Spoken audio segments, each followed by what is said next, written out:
नमस्कार विद्यार्थी मित्रांनो, अभ्यास मित्र परिवारामध्ये तुम्हा सर्वांचं स्वागत आहे। मित्रांनो, आज आपण 22 जानेवारी रोजीचं करंट अफेअर्सचं सेशन जे ते अभ्यासणार आहोत।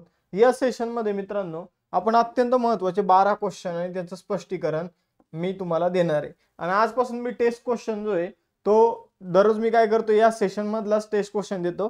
तर ॲज इट इज या सेशन मधला टेस्ट क्वेश्चन नसेल, पण या सेशनच्या माहितीच्या आधारावर तुम्हाला टेस्ट क्वेश्चन जो आहे तो देण्यात येणार आहे आणि प्रत्येकाने त्याचं उत्तर कमेंट बॉक्समध्ये द्यायचं आहे। तसंच आपलं 9 वाजता आपलं आज आर्थिक घडामोडीवर लेक्चर असणार आहे, ते सुद्धा सगळ्यांनी बघायचं आहे। मित्रांनो, सुरुवात करूया। कंबाईन विजेता बॅच 2G ती आपण लॉन्च केलेली आहे। ती आता जवळपास संपत आलेली एक शेवटचं रिव्हिजनसाठी तुम्ही जॉईन करू शकता। त्याचबरोबर सगळ्या सरळ सेवा परीक्षेसाठी ऑल इन वन बॅच आपण सुरू केलेली आहे। RRB ग्रुप डी साठी आपण आरंभ बॅच सुरू केलेली आहे।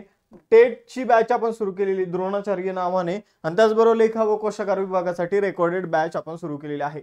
अभ्यास मित्राच्या नोट्स तुम्ही आपल्या ऍप्लिकेशनवरून परचेस करू शकता किंवा तुम्ही या नोट्स Amazon वरून सुद्धा परचेस करू शकता। जर तुम्हाला समजा झेरॉक्स असलेली कॉपी जर पाहिजे असेल तर Amazon वरून तुम्ही या नोट्स परचेस करू शकता। ॲपवर तुम्हाला PDF देण्यात येईल। त्याचबरोबर यशवंत बॅच जी ती तुम्ही भविष्यात ग्रुप सी च्या एक्झामसाठी घेऊ शकता। त्याचबरोबर बघा मित्रांनो, कंबाईन पूर्व परीक्षेची टेस्ट सिरीज जी आहे ती आपण लॉन्च केलेली आहे, ती तुम्ही घेऊ शकता। त्याचबरोबर बघा, या सगळ्या ज्या काही बॅचेस आहेत त्या अभ्यास मित्र ऍप्लिकेशन मध्ये तुम्हाला बघायला मिळेल। त्याचबरोबर टेलिग्रामवर तुम्हाला प्रत्येक लेक्चरचं नोटिफिकेशन मिळेल आणि इंस्टाच्या पेजवर तुम्हाला अभ्यास विषयक रील्स बघायला मिळेल। आज आपण 22 जानेवारीचं करंट अफेअर्स जे ते अभ्यासू या, ठीक आहे। तर सेशनच्या सुरुवातीलाच अतिशय महत्त्वाचा क्वेश्चन आहे बघा, खो खो विश्वचषक 2025 मध्ये पुरुष आणि महिलांचं विजेतेपद कोणी जिंकलेलं आहे? तर खो खोचा विश्वचषक जो आहे 2025 चा तो पुरुष आणि महिलांमध्ये दोन्हीकडे पण कोणी जिंकलेला आहे? भारताने जिंकलेला आहे। तर आपण जर बघितलं तर खो खो विश्वचषकाची पहिलीच आवृत्ती आयोजित करण्यात आली होती, भारतामध्येच आयोजित करण्यात आली होती। भारतामध्ये इंदिरा गांधी स्टेडियम नवी दिल्ली या ठिकाणी हिचं आयोजन करण्यात आलं होतं। 13 ते 19 जानेवारी 2025 मध्ये आयोजन झालं होतं। पुरुषांमध्ये विजेता भारत राहिलेला आहे। उपविजेता पुरुष आणि महिला गटामध्ये नेपाळ राहिलेला आहे। महिलांमध्ये सुद्धा भारतानेच ही स्पर्धा जिंकलेली आहे। भारतीय महिला संघाचे कर्णधार प्रियंका इंगळे होती आणि भारतीय पुरुष संघाचा कर्णधार प्रतीक वाईकर होता।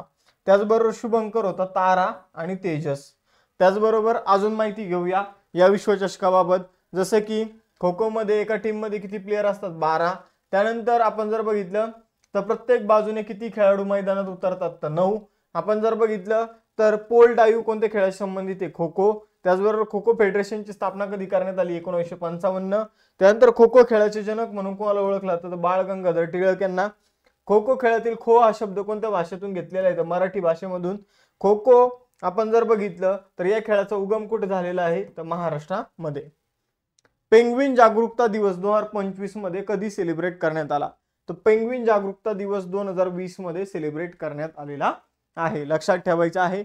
मग त्याची थीम काय आहे? तर celebrating penguin and their cold southern home, ठीक आहे।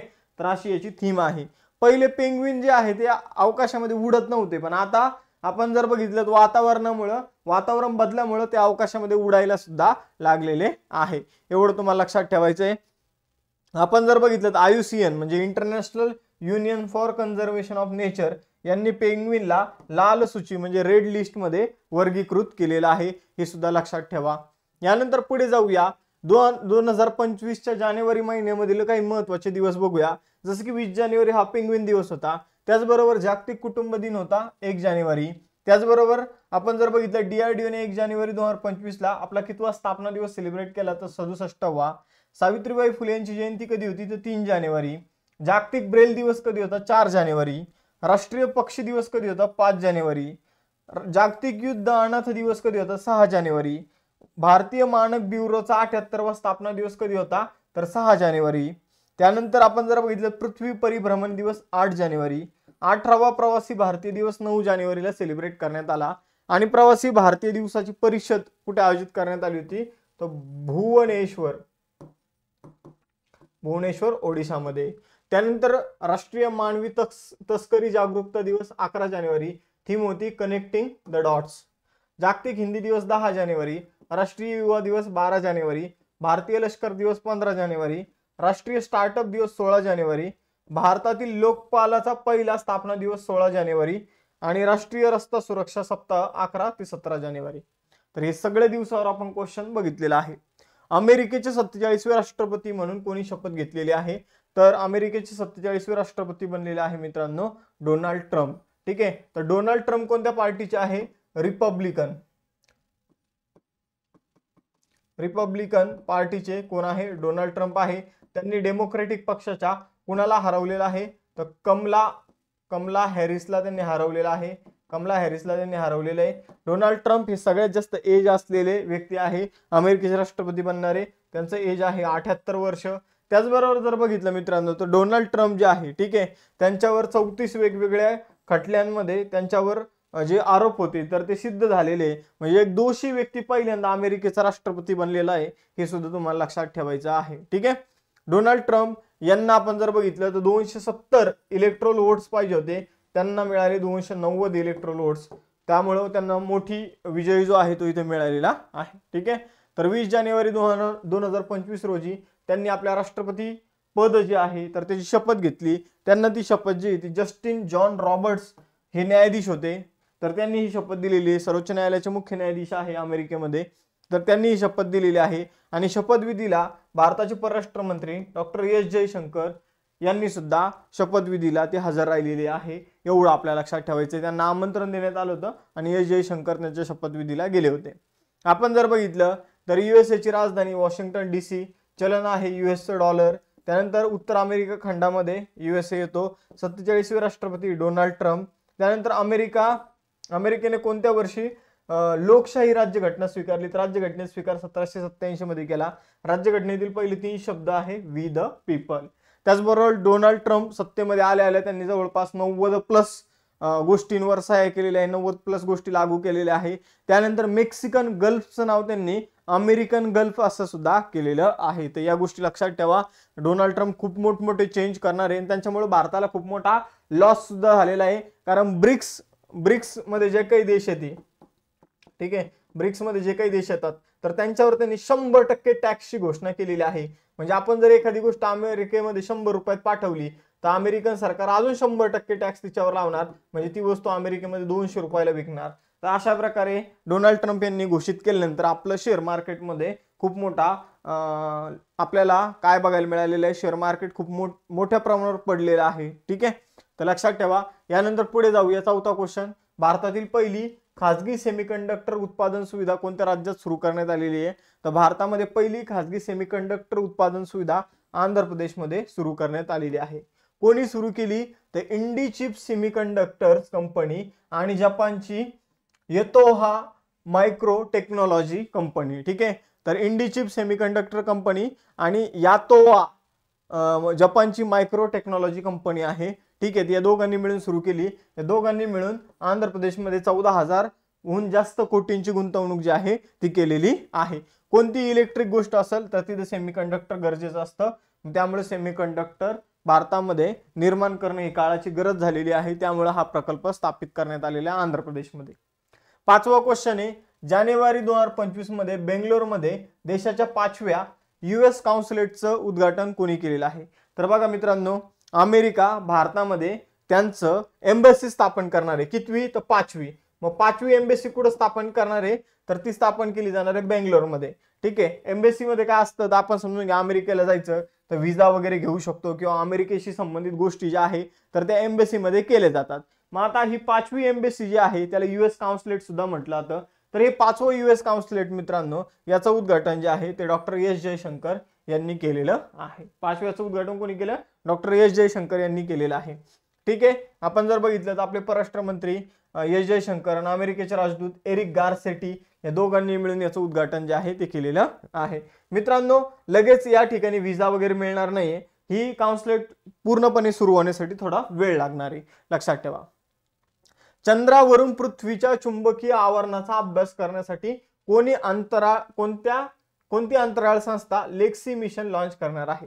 तर चंद्राच्या कक्षेत राहून पृथ्वीचं जे काही चुंबकीय आपण म्हणूया चुंबकीय आवरण जे आहे त्याचा अभ्यास करण्यासाठी लेक्सी मिशन जे आहे ते नासा पाठवणार आहे. बघा मित्रांनो, हे जे काही पृथ्वीवर चुंबकीय आवरण निर्माण होतं त्यामुळे आपल्याला काय मिळतात तर आपल्याला खूप मोठ्या प्रमाणावर संरक्षण मिळतं. कशापासून? तर सोलर रेडिएशन पासून. मोठ्या प्रमाणात ऍस्ट्रॉइड जे असतात तर ते या चुंबकीय रेडिएशन, चुंबकीय आवरणामुळे दूर फेकले जातात. त्यामुळे हे चुंबकीय आवरण जे पृथ्वीवर निर्माण झालेले आहे ते आपल्यासाठी खूपच जास्त महत्त्वाचं आहे आणि त्यासाठी त्याचा अभ्यास करण्यासाठी लेक्सी मिशन जे ते नासा पाठवत आहे. ठीक आहे. तर लेक्सी मिशनचा फुल फॉर्म आहे lunar environmental heliospheric x-ray imager. ठीक आहे. तर नाव लक्षात ठेवायचं आहे मित्रांनो तुम्हाला. त्याचबरोबर जर बघितलं तर चंद्राच्या कक्षेत राहून हे आपल्या पृथ्वीचे काही प्रतिमा खेचणार आहे आणि त्यानुसार पृथ्वीची जी काही चुंबकीय कक्षा आहे किंवा चुंबकीय जे काही आवरण आहे तर त्याचा व्यवस्थितरित्या आता आपल्याला अभ्यास करता येणार आहे. तर एवढं आपल्याला लक्षात ठेवायचं आहे. फ्लोरिडा येथील नासाचं जे केनेडी स्पेस स्टेशन आहे तिथून याविषयी एक मिशन जे ते लॉन्च होणार आहे, लेक्सी मिशन. नासाचा फुल फॉर्म आहे NASA national aeronautics and space administration. एवढं आपल्या लक्षात ठेवायचे. स्थापना 29 जुलै 1958 ला झाली. मुख्यालय आहे वॉशिंग्टन DC USA मध्ये. अध्यक्ष आहे बिल नेल्सन. एवढं तुम्हाला लक्षात ठेवायचंय. ठीक आहे. आपण जर बघितलं नासाचे पुढील प्रमुख म्हणून जेरेड इसाकमन यांची नियुक्ती होण्याची शक्यता आहे. यानंतर Bill and Melinda Gates Foundation तर्फे गेट्स केम्ब्रिज इम्पॅक्ट प्राइज 2025 न कोणाला गेट्स केम्ब्रिज इम्पॅक्ट प्राइज जी आहे 2025 कुणाला प्रदान करण्यात आलेला आहे. तर Bill and Melinda Gates Foundation मार्फत जे गेट्स केम्ब्रिज इम्पॅक्ट प्राइज जे आहे ते उर्बीसी सिन्हा यांना मिळालेलं आहे. तर उर्बीसी सिन्हा ह्या केम्ब्रिज UK येथे बिल अँड मेलिंडा गेट्स फाउंडेशनने आपण जर बघितलं गेट्स केम्ब्रिज इम्पॅक्ट प्राइज जे उर्बीसी सिन्हा यांना दिलेलं आहे. ठीक आहे. तर आपण जर बघितलं तर रमन रिसर्च इन्स्टिट्यूट मध्ये लाईट अँड मॅटर फिजिक्स थीमचे प्रतिष्ठित फॅकल्टी आहे. म्हणजे एक टीचर आहे रमन रिसर्च इन्स्टिट्यूट मध्ये. एवढं तुम्हाला लक्षात ठेवायचं. उर्बीसी सिन्हा यांना गेट्स केम्ब्रिज इम्पॅक्ट प्राइज मिळालेलं आहे. यानंतर Trajan 155 mm towed artillery gun प्रणाली भारत आणि कोणत्या देशाने विकसित केलेली आहे? एक तोप आहे, तिचं नाव आहे ट्राजन 155 mm. ठीक आहे. तर ही जी तोप आहे मित्रांनो ती भारत आणि फ्रान्स दोघं मिळून बनवत आहे. आपल्याला भारताला फ्रान्सला एक ऑर्डर मिळालेली आहे तोफेची आणि ती ऑर्डर देणारा देश आहे आर्मेनिया. ठीक आहे. अझरबैजान आणि आर्मेनिया या दोन देशाचं कंटिन्यू युद्ध चालू असतं. जसं भारत पाकिस्तानचं आहे तसं अझरबैजान आणि आर्मेनियाचं आहे. मग आर्मेनियाला हत्यार पाहिजे, मग भारत आर्मेनियाला हत्यार सध्या पुरवत आहे. मग आपण जर बघितलं भारताची कंपनी लार्सन अँड टुब्रो आणि फ्रान्सची कंपनी KNDS तर या दोघं मिळून ही तोप जी आहे ती बनवत आहे. फ्रान्स युरोप खंडातील देश आहे. राजधानी पॅरिस. चलन आहे युरो. फ्रँकोइस बायरू हे अध्यक्ष आहे आणि पंतप्रधान आहे मिशेल बार्नियर. आपण जर बघितलं जानेवारी 2025 मध्ये कोणत्या राज्य आणि केंद्रशासित प्रदेशाच्या व्हर्जिन कोकोनट ऑइल VCO ला GI टॅग देण्यात आलेला आहे? तर व्हर्जिन कोकोनट ऑइल मित्रांनो अंदमान आणि निकोबारचा आहे. आपण जर बघितलं तर हे जे ऑइल आहे कोकोनट ऑइल तर हे आपण जर बघितलं जसं आपल्याकडं बचत गट असतं तसं बचत गट अंदमान निकोबारच्या ठिकाणी आहे. त्या ठिकाणी मोस्टली महिला या ऑइल बनवत असतात. ठीक आहे. महिला सक्षमीकरणाच्या दृष्टीने एक जबरदस्त पाऊल म्हटलं जाईल की या व्हर्जिन कोकोनट ऑइलला काय देण्यात आलेलं आहे? GI टॅग देण्यात आलेला आहे. म्हणजे आता याचं उत्पादन जे आहे ते मोठ्या प्रमाणावर केलं जाईल आणि याची निर्यात सुद्धा वाढणार आहे देशात. त्याला समजा मागणी सुद्धा मोठ्या प्रमाणावर आहे. यानंतर केंद्रीय राखीव पोलीस दल म्हणजे CRPF ठीक आहे सेंट्रल रिझर्व्ह पोलीस फोर्सचे नवीन महासंचालक म्हणून कुणाची नियुक्ती करण्यात आलेली आहे? तर ज्ञानेंद्र प्रताप सिंह हे CRPF चे नवीन महासंचालक म्हणून यांची नियुक्ती करण्यात आलेली आहे. तर लक्षात ठेवा हे कुलदीप सिंग यांची जागा घेणार आहे. CRPF ची स्थापना 27 जुलै 1939 मध्ये करण्यात आलेली आहे. नवी दिल्ली CRPF चं मुख्यालय आहे. त्यानंतर कोणतं भारतीय नौदल जहाज ला पेरोस नावाचा जो काही युद्ध सराव आहे बहुराष्ट्रीय युद्ध सराव तर त्याच्या 4थ्या आवृत्तीमध्ये सहभागी होत आहे?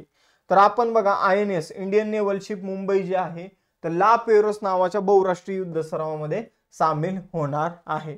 बघा मित्रांनो ला पेरोस नावाची जी काही एक्सरसाइज आहे त्यामध्ये INS मुंबई जे आहे ते सामील होणार आहे. लक्षात ठेवा यामध्ये Australia, France, Britain, America, Indonesia, Malaysia, Singapore, Canada या सगळ्या देशांचे नौदल सामील होणार आहे. भारत सुद्धा सामील होणार आहे. लक्षात ठेवायचं आहे. आपण जर बघितलं तर हा युद्ध सराव जो आहे तो पूर्व हिंदी महासागरामध्ये 16 ते 24 जानेवारी दरम्यान होणार आहे. तर बघा सागरी भागात लक्ष ठेवणं म्हणजे पाळत ठेवणं, सागराशी संबंधित नौदलाशी संबंधित ऑपरेशन करणं, ठीक आहे, हवाई दलाला ऑपरेशन मध्ये मदत करणं, हे सगळे उद्दिष्ट या युद्ध सरावाचे आहे, हे आपल्याला लक्षात ठेवायचे. त्यानंतर 12वा क्वेश्चन आहे, केंद्र सरकारने प्राण्यांच्या वेदनाशामक निमेसुलाइड वर बंदी घातली आहे, त्याचे दुष्परिणाम कोणत्या प्राण्यावर होते? तर आता बघा मित्रांनो, केंद्र सरकारने प्राण्यांशी संबंधित एक औषध आहे, वेदनाशामक आहे, ठीक आहे, आपण जर बघितलं तर अँटीबायोटिक आहे प्राण्यांशी संबंधित निमेसुलाइड, यावर बंदी घातली. बघा मित्रांनो, हे जे औषध आहे, हे औषध प्राण्यांना दिल्यानंतर प्राणी बरेचसे दिवस जगतात, त्यांना वेदना वगैरे होत नाही जखम झाल्यावर. पण त्यांचा मृत्यू झाला की त्यांना गिधाड खातात आणि गिधाडीने त्यांना खाल्लं की गिधाडांचा मृत्यू होतो. सेम मागे एक औषध होतं ज्याचं नाव होतं डायक्लोफिनेक, ठीक आहे. या डायक्लोफिनेक प्रमाणेच आपल्याला निमेसुलाइडचा सुद्धा दुष्परिणाम गिधाडांवर बघायला मिळतोय. त्यामुळे जर आपण बघितलं निमेसुलाइड या औषधावर केंद्र सरकारने काय घेतलेली आहे, बंदी घातलेली आहे. गिधाडांना वाचवण्यासाठी आरोग्य आणि कुटुंब कल्याण मंत्रालयाने या औषधावर बंदी घातलेली आहे, लक्षात ठेवायचे. आता बघा टेस्ट क्वेश्चन. तर टेस्ट क्वेश्चन असा आहे, डोनाल्ड ट्रम्प अमेरिकेचे, बघा प्रश्न नीट ऐका, डोनाल्ड ट्रम्प अमेरिकेचे डॅशवे राष्ट्रपती बनलेले आहे आणि ही त्यांची डॅशवी टर्म आहे, ठीक आहे. तर हे 2 आन्सर तुम्हाला द्यायचे आहे, ठीक आहे. परत सांगतो, डोनाल्ड ट्रम्प हे अमेरिकेचे डॅशवे राष्ट्रपती बनलेले आहे आणि त्यांची कितवी टर्म आहे, हा आजचा तुमचा टेस्ट क्वेश्चन आहे. बघा मित्रांनो, जर लास्ट टाइम रिव्हिजन करायचं असेल तर कंबाईन विजेता बॅच तुम्ही घेऊ शकता 499 रुपयामध्ये. त्याचबरोबर सगळ्या सरळ सेवा परीक्षेसाठी all in one batch, RRB साठी ग्रुप डी ची बॅच, टेट साठी द्रोणाचार्य बॅच, त्याचबरोबर लेखा व कोशागार विभागासाठी रेकॉर्डेड बॅच तुम्ही जॉईन करू शकता. त्याचबरोबर अभ्यास मित्र नोट्स पॅक तुम्ही परचेस करू शकता, PDF फॉर्म मध्ये तुम्हाला नोट्स दिल्या जाईल. त्याचबरोबर आता आम्ही यांना अपडेट करणारी ही सगळी पहिली आवृत्ती होती, लवकरच या प्रत्येक नोट्सची दुसरी आवृत्ती तुम्हाला बघायला मिळणार आहे. त्याचबरोबर जर बघितलं तर यशवंत बॅच जी आहे, या बॅचची तुम्हाला फायदा येणाऱ्या ग्रुप सी एक्झाम साठी होणार आहे. त्याचबरोबर जो कंबाईनचा मेन्सचा पेपर 2 आहे त्यासाठी या बॅचचा फायदा होईल, तुम्ही घेऊ शकता. त्यानंतर कंबाईन पूर्व परीक्षेसाठी टेस्ट सिरीज आपण लॉन्च केलेली आहे, ती तुम्ही जॉईन करू शकता. या सगळ्या बॅचेस अभ्यास मित्राच्या ऍप्लिकेशनवर मिळेल, टेलिग्राम चॅनलवर अभ्यास विषयक तुम्हाला लेक्चरच्या लिंक मिळेल आणि इंस्टाच्या पेजवर अभ्यास विषयक रील्स मिळेल. तर लेक्चर जर आवडलं असेल तर लेक्चर लाईक, चॅनलला सबस्क्राईब करायला विसरू नका. थांबूया आपण इथं, भेटूया नेक्स्ट सेशनमध्ये. चलो बाय बाय एव्हरीवन, जय हिंद.